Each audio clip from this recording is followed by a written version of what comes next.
Let's open our Bibles and go to Psalm 119 from verses 33 to 40. And we will be studying the chapter which is called A, which for us is the letter E, or in Maltese the letter E. In Hebrew it's A. And as you already know by now, in Hebrew every verse of this chapter starts with the letter A. So, let's read the verses together.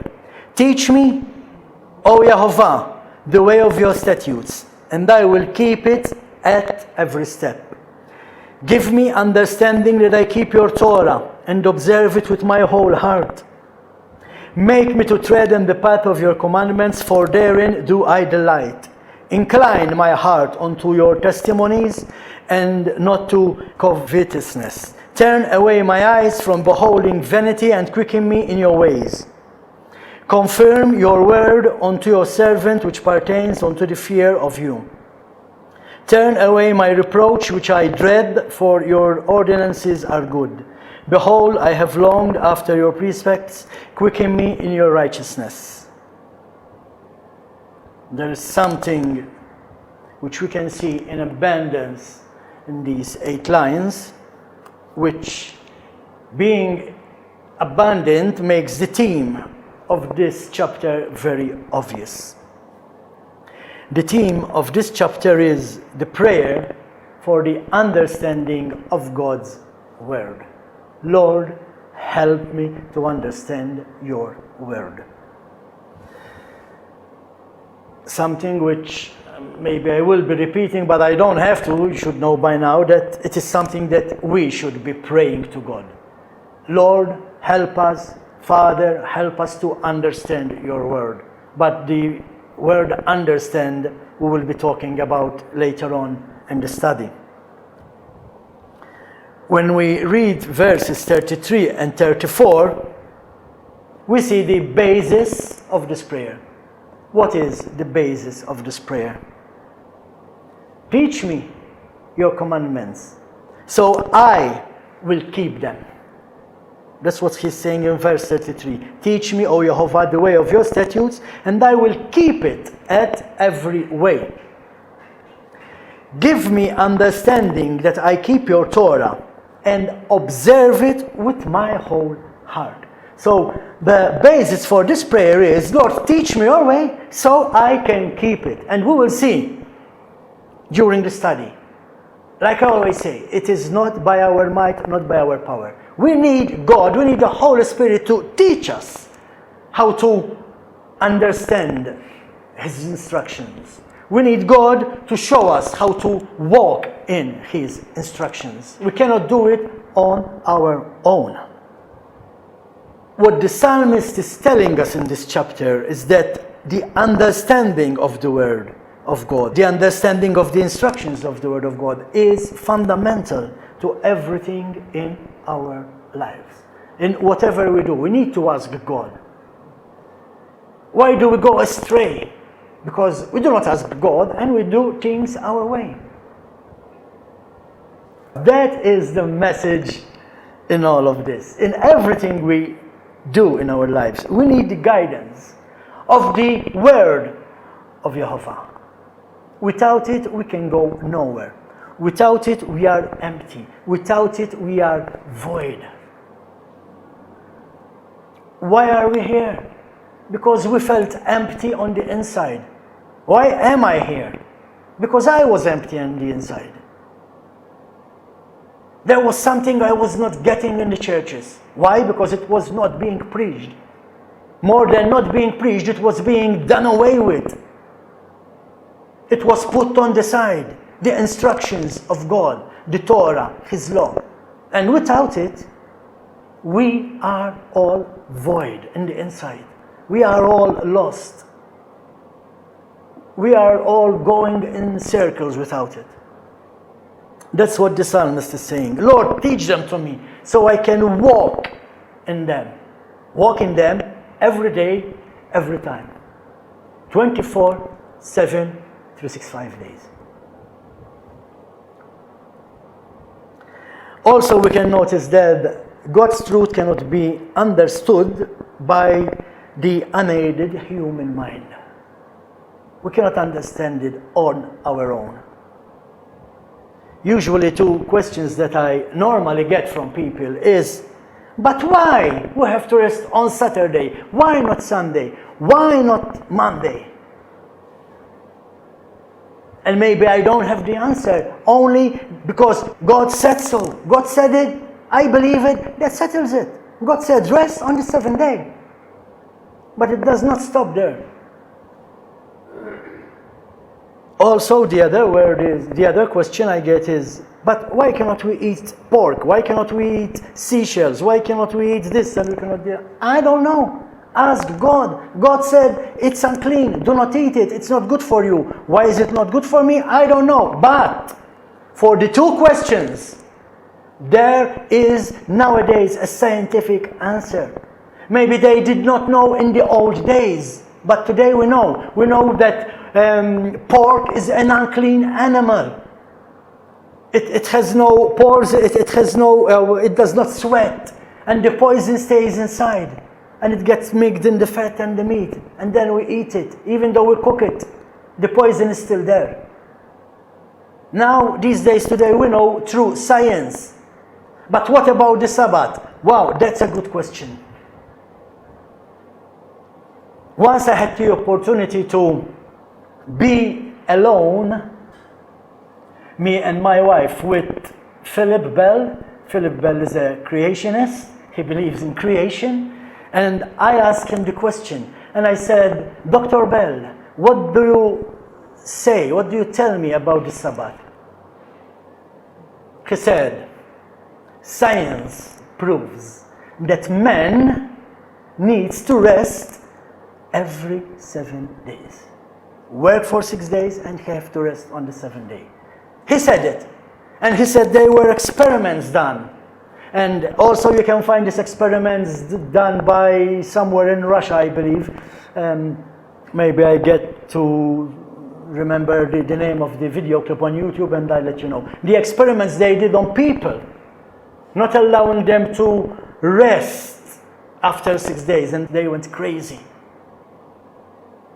They were experiments which weren't this bad either, but for the sake of science, they did some experiments, not only in Russia, where people were made to work like 8 days and then rest.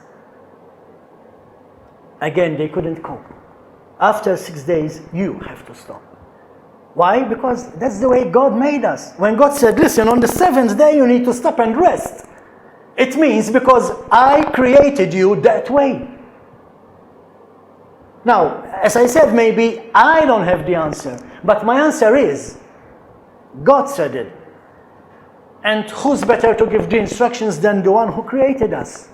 He created us. He created this perfect machine. He knows what's inside. He knows how it works. He knows when it needs repair. He knows when it needs maintenance. He knows when it needs to stop and rest. The psalmist knows that he must be taught by God, and in these lines he is asking the Lord, Yehovah, to do just that. Lord, I cannot understand me on my own. I cannot understand it on my own. Lord, teach me your Torah. Lord, teach me your law. Lord, teach me your instructions. Why do I keep saying different words for the same thing? Because in Hebrew it's called Torah. Translation, although I don't agree with the English translation, it is translated law, which is not law, it is instructions. It is instructions, the instructions of Yehovah. So let's look at the chapter once again and follow me so we can see the outline of this chapter. What is the outline of this chapter? Verse 33, Psalm 119, verse 33, is a prayer for teaching. Verse 34, the psalmist is praying for understanding. Verse 35, he is praying for obedience. Lord, help me to obey. We cannot do it on our own. Verse 36, he's talking about his priorities. What's his priority? That he understands the Word of God, so he can keep it. Prayer, verse 37, it's a prayer for perspective, so he can see what God is telling us in his law. The awesome, the wondrous things in his law. Verse 38, he is asking God for the fulfillment of his promise once he is walking in his ways. And we will be talking about all this soon. Verse number 9 is a prayer for delivery.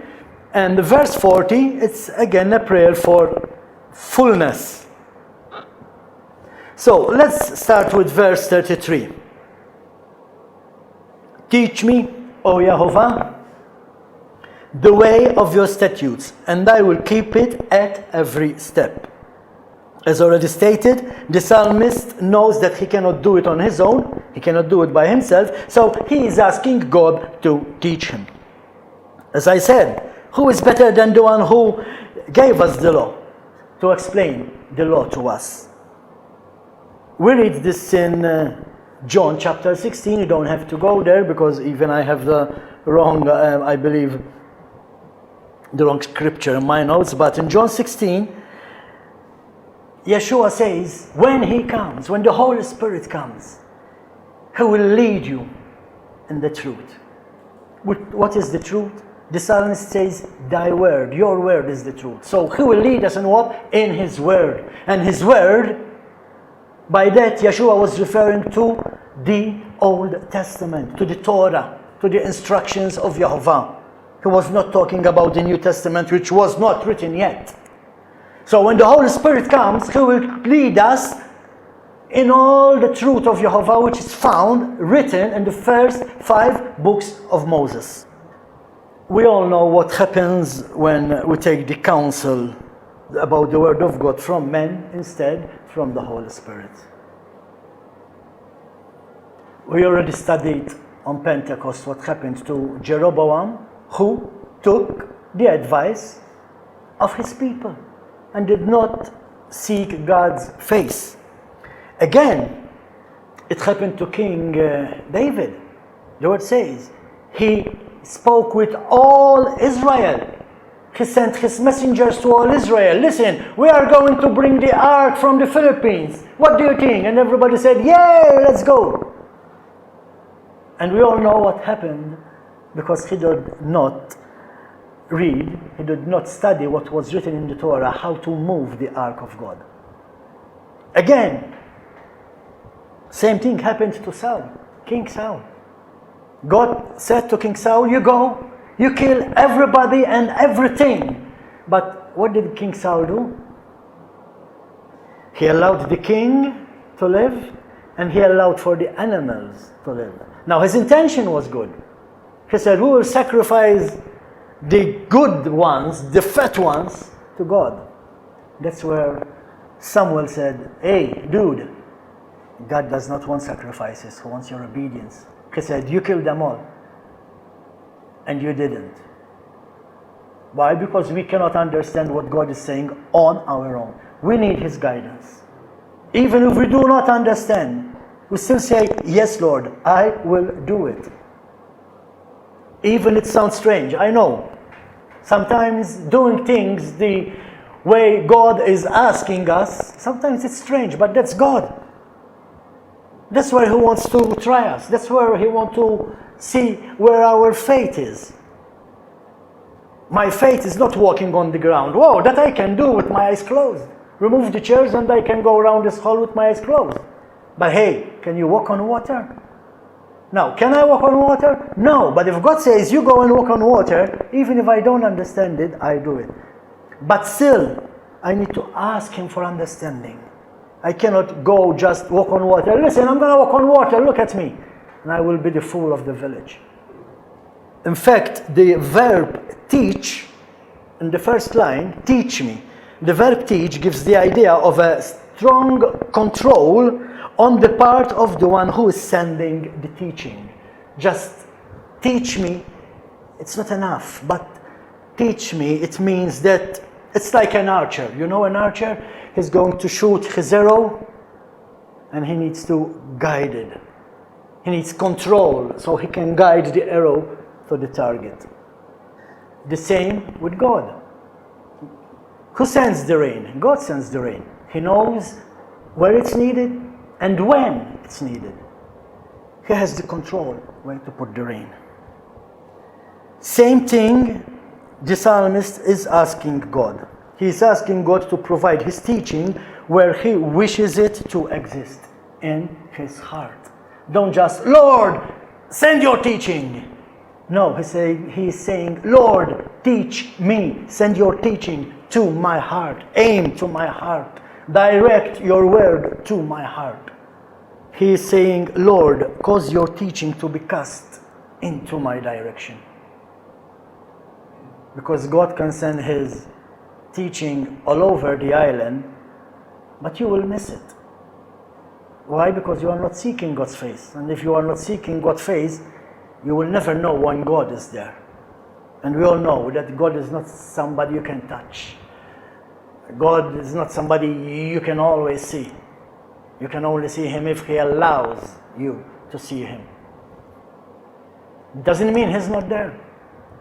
When the psalmist is saying, Lord, teach me so I can walk in your ways, that shows the permanent commitment of the psalmist. Something that also we need to do. Lord, teach us. But we don't stop there. Lord, teach us so we can walk in it. Now, that's a permanent commitment. It is useless for me to come here and teach about asking God to teach me. And then I do foolish things. That's not a good commitment from my part. If I'm asking God to teach me something, and I'm saying, God, if you teach me, I will follow it. Yeah, I will follow it. That's why I am here. It was him who brought me to the Sabbath. It was him who planted this rest of the Sabbath in my heart. That's why I'm here today. It would have been useless if God sent me the Sabbath teaching in my heart and I do not keep it. It's useless. But I'm committed. No matter what. Even if trouble comes, I will still keep the Sabbath holy. Verse 34, the prayer for understanding.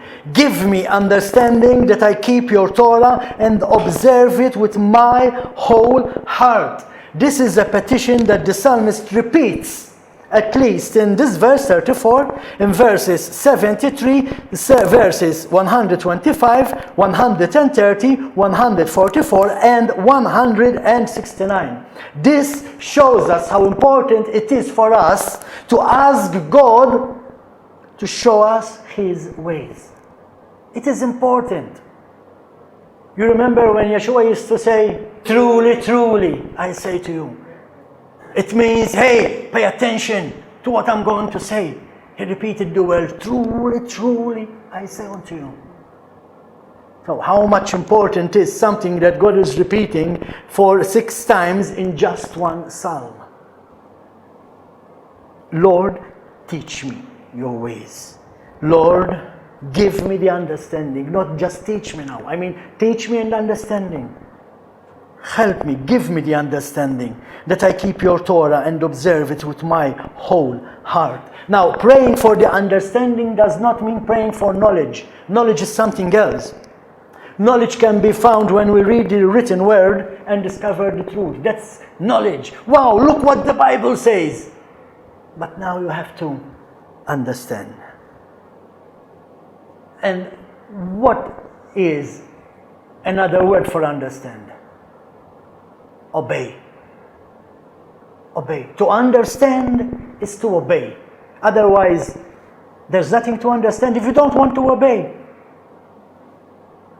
Yeshua himself said, listen, if they want to listen, just keep moving.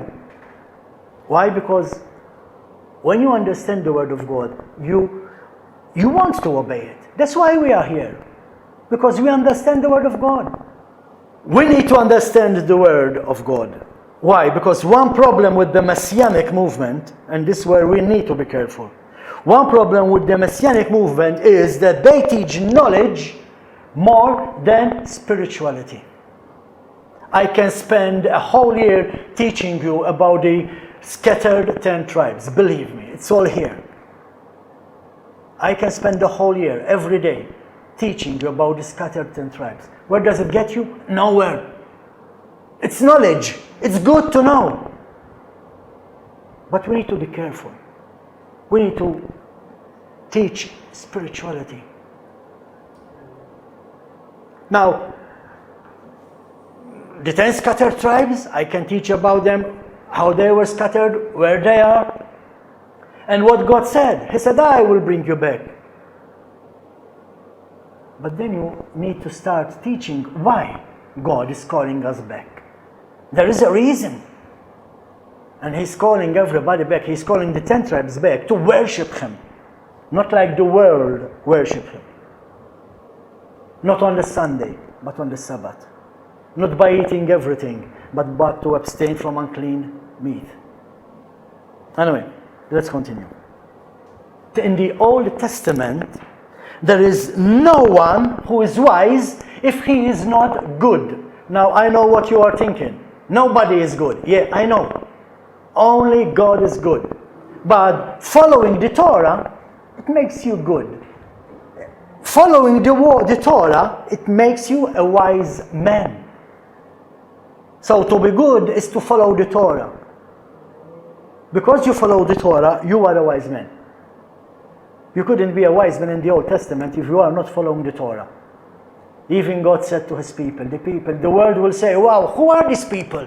How come they have all this knowledge? How come they have all this greenery when their land is a desert? How come they are so blessed? How come they are so wise? Why? Because they follow Torah. And true wisdom always shows up in a good moral character. Now, how do you get a good moral character? Following Torah. If you follow the Word of God, you have a good moral character. And that makes you a wise person. Verse 35, prayer for obedience. Make me to tread in the path of your commandments, for therein do I delight. First thing that popped in my mind, writing down these notes. And every time I read this verse, this thing comes in my mind. The deceiving argument that the Christian church teaches about legalism. Make me to tread in the path of your commandments, for therein I do delight. How can something that you delight in, how can something that you are happy in be a burden? How can it be that something that you are enjoying doing be legalism? Obedience is a delight and not a burden. We obey God's instructions because of what He done for us. We obey the Torah, we obey the instructions of Yehovah because of Him getting us back.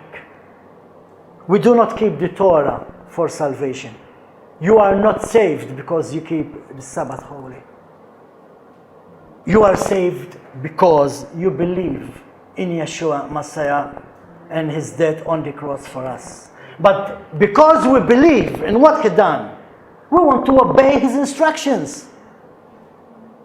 Salvation is a big word, but maybe that's another talk for another time.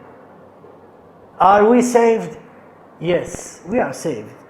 But what did Paul say? We have to run the race till the end.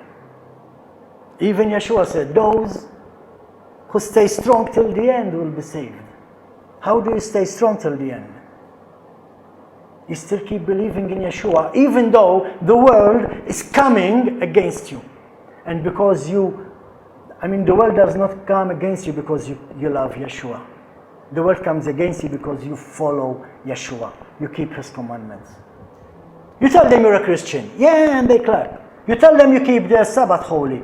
And they say, you are of the devil. They say, your father is the devil. I know what I'm saying.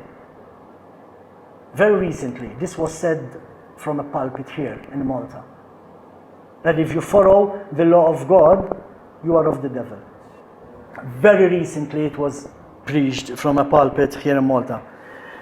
God have mercy on his soul. Anyway, we know that only God can save.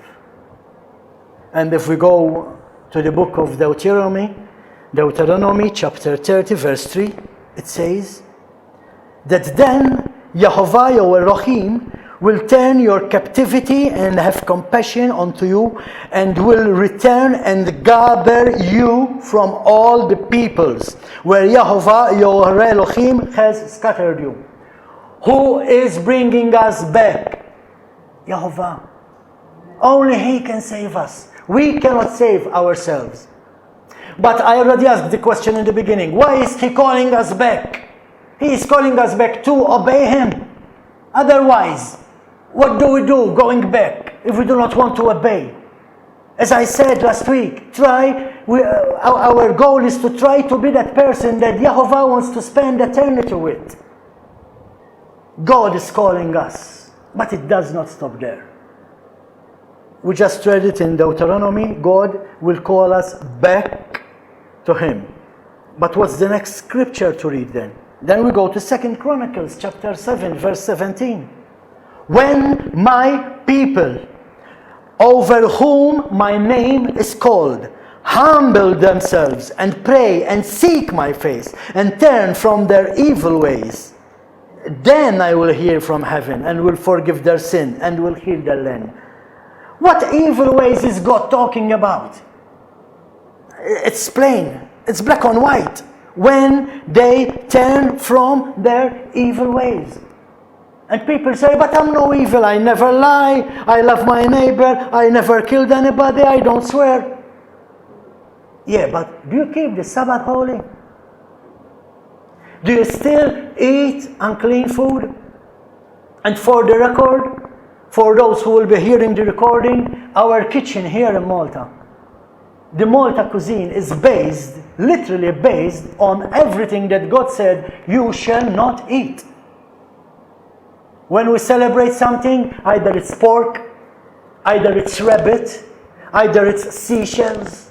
We go out with the church group or with the family, horse meat, rabbit, snails, everything that God said it's not food for you is our base in the kitchen. It's what our kitchen here in Malta is made of. That's why God is saying, when you turn from your evil ways, when you stop doing these things, I will hear and I will gather you. Now, we call this the greater Exodus because this Exodus is much greater than the one that Moses led.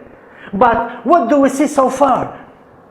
Clusters of people all over the world, but clusters of people. We don't see this huge crowd of people coming to God. No, why? Because not everybody is ready to leave his evil ways. God is calling the scattered tribes. He is calling them back, but not everybody is hearing Him.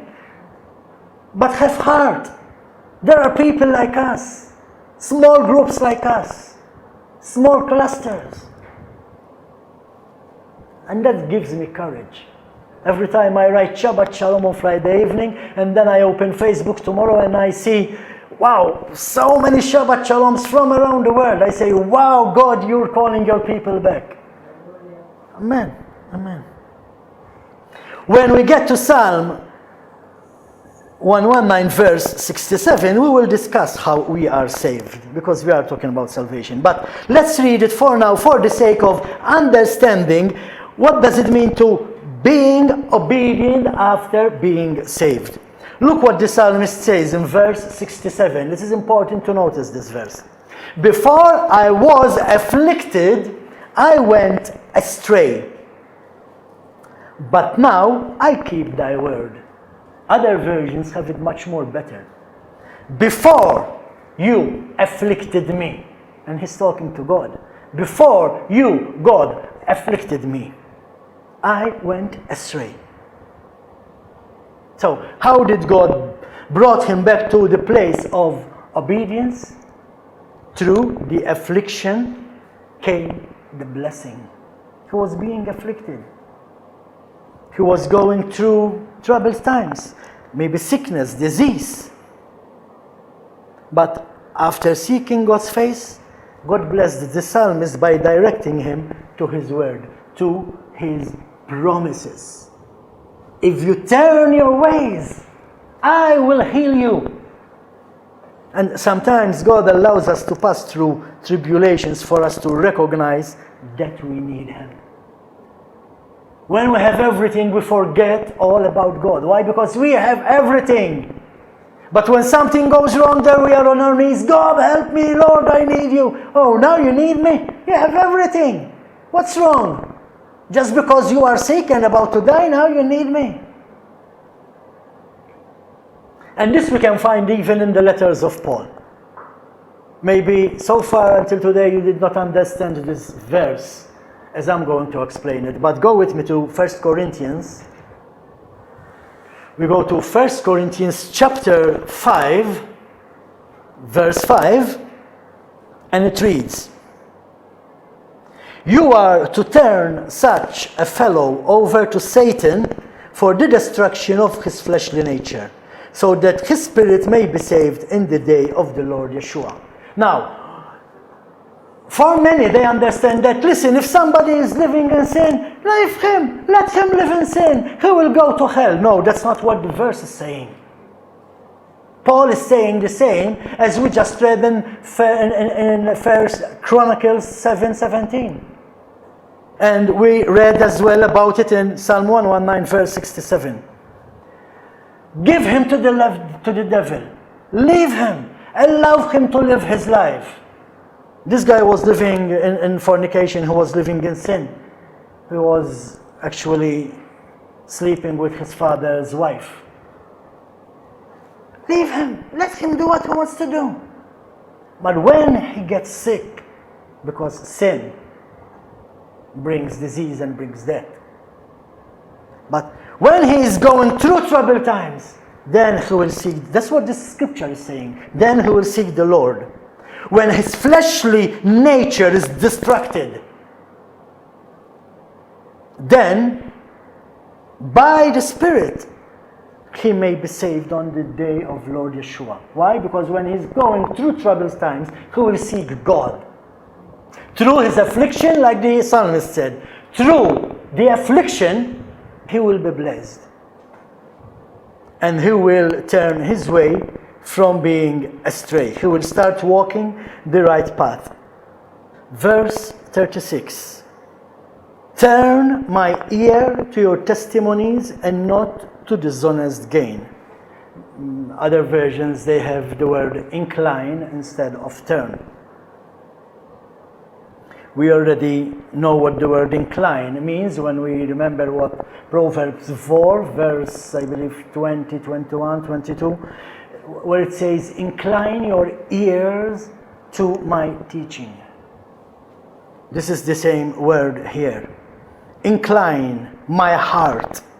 He's asking God to do it. Lord, turn my heart. I cannot do it on my own. The world is too glittering. The world is too fleshy, I love it. I love to party, I want to rock and roll. Lord, turn it away, so instead of dancing rock and roll, I come on my knees. From listening worldly music, I sing praises to your name. Turn my heart, O Lord. But he cannot do it on his own, you see. He is asking God. Turn means to give a new direction. And by this prayer, by this verse, the psalmist is acknowledging that his behavior is not toward God. It's not toward the word of God. It's far. That's why he's asking, Lord, turn my heart. I'm far from you. I'm not walking in your instructions. Turn my heart. What does the word incline means? Incline is to make me willing, make me want to, because I don't want to. Prepare my heart, O Lord. Make my heart ready so it can receive your understanding. He knew the word, but he did not have the understanding. That's the prayer of the psalmist throughout this chapter. Help me to understand, Lord. I know it says, thou shalt not covet, but God, she's beautiful. I cannot not look. Turn my heart, O Lord, so I don't look at Bathsheba. So we see that he's acknowledging that he needs divine help to be able to bend his mind and emotions toward the truth.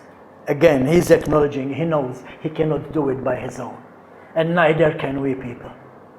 Neither can we. We have to ask God, God, help us to walk your instructions. Help us to walk your Torah. Help me not to gossip. Help me to keep the Sabbath holy. Another point to notice is that to turn his heart to God's words is a priority to the psalmist. Every time he's saying, God, teach me, turn my heart to you. It's a priority. And this counts for all of us. The word of God is a priority even to us.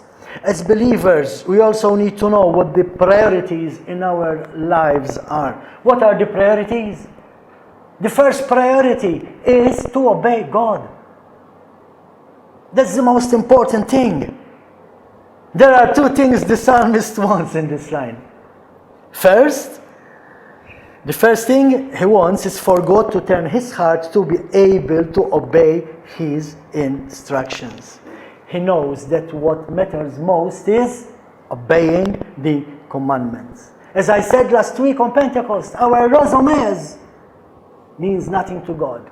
He's not interested in our resumes. He's not interested in our CVs. They mean nothing to God. I have 3 beautiful certificates on the wall at home. They mean nothing. What matters most to God? Ecclesiastes chapter 12, verse 13. Now that all has been heard, now that you've heard me teach, now that you've heard me preach the instructions of God, here is the final conclusion.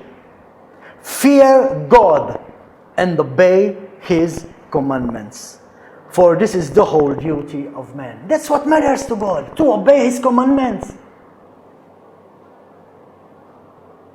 It doesn't matter if you have a degree, a diploma, a master's, especially if your degree, if your master's is in the teachings of the word and not in the teachings of God. And what I mean by the teachings of the word, I mean Christian teachings which do not follow the instructions of God, like the Torah. When I googled the phrase, I found 71 different scriptures which says that we are to keep the commandments. Maybe there's more, but that's what I counted. And then I had to continue with my notes. Otherwise, I would still be counting, I believe. But I found 71 different ones that says that we are to keep his commandments, all of them. As I said, now, if the phrase truly, truly, I say to you, means listen carefully because this is important. How much important is something that God is repeating for 71 times? Do you think it is important? Amen, it is. Second thing is not to want dishonest gain. Better translated, selfish gain. What is selfish gain? Selfish gain is like pursuing money or fame or position in life, when in reality the highest value is wanting to know the word of God so we can live it. That's the most important thing. Before we seek the money, before we seek the fame, before we seek the knowledge, first we need to know the word of God, what the word of God is saying. Even Paul mentions selfish ambition as a work of the flesh. Galatians 5:19-21. Now the deeds of the flesh are clear: sexual immorality, impurity, indecency, idolatry, witchcraft, hostility, strife, jealousy, rage, selfish ambition, dissension, factions, envy, drunkenness, orgies, and things like these. I am warning you, just as I warned you before, that those who do such things will not inherit God's kingdom. Self-ambition is one of them. Even Yeshua said, seek first the treasures of heaven. Once you find heaven, you have the best treasure. You don't want anything else. What could be better than heaven? Seek first the treasure of the kingdom of God. Verse 37, the prayer for perspective. Turn my eyes away from gazing at vanity, but revive me in your ways. Now, many people associate the word vanity with makeup to the face, which in a way it is. I believe God made you beautiful the way you are. I'm not against makeup, but if God made you so much beautiful, why do you need to put makeup on? Don't you trust God that you are beautiful? You see? But vanity can also mean excessive pride in one's appearance, the way we dress. I mean, look at the people of the world. Look at Hollywood stars. They have to show their cleavages, they have to show their ties, they have to wear see-through clothes. Why? That is vanity. That is vanity. Vanity could be like qualities, like boasting about your education. Listen, I have this master's, I have this degree. You know, you can't talk to me, you can't argue with me. That's vanity. Vanity could be abilities, boasting in what you can do. I can do this, but you cannot. Because I have the money, I can buy this, but you cannot. Because I am rich, I can build this, but you cannot. Achievements could be vanity, boasting about your position in life. What do you mean? Don't you know that I'm the prime minister? What do you mean? Don't you know that I'm the pastor of this church? So what? You could be wrong. Vanity, in all its forms, is a second inferior value. The word means worthless things and refers to that which is hollow and trivial. You can boast about your clothes, you can boast about your money, you can boast about your boat and your house, you can boast about your job. It means nothing. At the end, you're going down in the grave just like everybody else, and you have to face God. Now maybe you can bribe him with your money. We see the psalmist here, he is petitioning God to turn his eyes away from such worldly things and focus them on the word of God. It is, after all, only the Lord who can dim the glitter of this world. And only God can dim the luster of this world. The world is beautiful, of course. Life is enjoyable. You see people enjoying themselves, but they are living in sin. But you want to be like them, and only God can turn your eyes from them to Him. Again, we cannot do it by ourselves. Verse 38. Fulfill your word to your servant, which leads to reverence for you. This is interesting. The word fulfill also means to establish, to show, to be valid or true. Prove. Prove your word, Lord, through me. Fulfill your word to your servant. Let the word know who you are by what you make me. Because I follow your word. Because I follow your word, your instructions. Let the word know who you are. Why? What is the basic of this verse? So they can reverence you. So can they see your holiness. So they can see how gracious you are when you are blessing me, Lord. When you bless me, Lord, the Lord will know and they will reverence you. That's what the psalmist is saying. Fulfill your word to your servant. Like fulfill your promise. God said, if you seek my face, I will heal you. So if the psalmist, let's say the psalmist for the sake of example, let's say the psalmist was sick Lord, heal me as per your promise, and the world will know it's you. And then they will reverence you. They will say, wow, this God, there's nobody like him. In fact, other versions say, confirm your promise, Lord. In other words, prove the promises of your word. And this verse is a good example of the motivation behind the prayers in the Old Testament. In the Old Testament, people always asked God for his promises to be fulfilled. And God fulfilled his promises with the good people. Who are the good people? Those who are following his instructions. Another word is vindicate. Believers in the Old Testament petition God to act to vindicate his own character, to prove his own character. He is asking God to help him be able to do what he believes, so that people will have great respect for God. That's what he's saying. Give me your promises, Lord. Send your promises. People will notice and they will come to you. He is saying, when you fulfill your word, you will gain respect, which means he was also worried about the reputation of God. Lord, the world does not respect you. The world does not know you. Fulfill your promise through me, Lord, so they will know you. That's what the psalmist is saying. So they will come to you, Lord. They will seek your face. Verse 39. Prayer for delivery. Turn away my reproach which I dread, for your ordinances are good. Here, the psalmist is disappointed. Why? Because he is hating something. What is his disappointment? What is his reproach?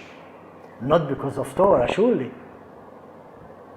He is not disappointed because he is following the Torah.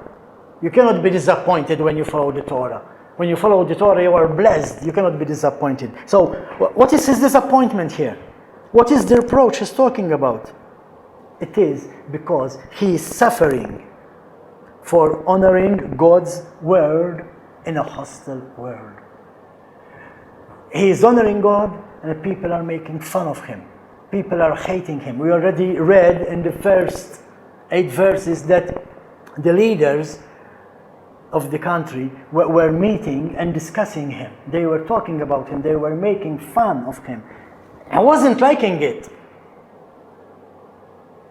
That's the reproach. That's why he was disappointed. Because they were making fun of him. They were persecuting him. They were talking about him. But what does he say in the line? For your ordinances are good. So his reproach is not for the ordinances, because he's saying, your ordinances are good, Lord. Even though going through persecution, he knows that God is not a liar. So he's saying, Lord, you will lift me up. You will help me through the persecution. You will take care of those people. Fulfill your promise, Lord, and they will come to you. You see how it all ties together? Verse 40, prayer for fullness. Behold, I have longed after your precepts. Quicken me in your righteousness.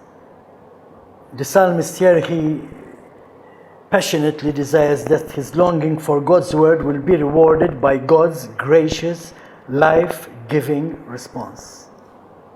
Quicken me in your righteousness. Send your blessings, Lord. Be gracious to me as your word says. Fulfill my life. I mean, fulfill my life doesn't mean make me rich, but heal me. Help me. Help me walk this walk. In fact, the psalmist's prayer is for God to teach him his way so he can walk in it. His instructions, in order that he can obey them. He's asking God, teach me your instructions so I can obey them. so I can walk in them. And then, because the psalmist is walking in the instructions of God, God is gracious and God keeps his promise and blessed him and healed him and lifts him up. But again, the psalmist knows that obedience is better than sacrifice. Nowhere he is saying, Lord, I will kill a bull. Lord, I will offer a sacrifice. I will kill a lamb. No, he's saying, Lord, teach me your commandments, and I will obey them. I will read again to you what Samuel said to King Saul. And this you can find in 1 Samuel chapter 15, verses 22 to 24.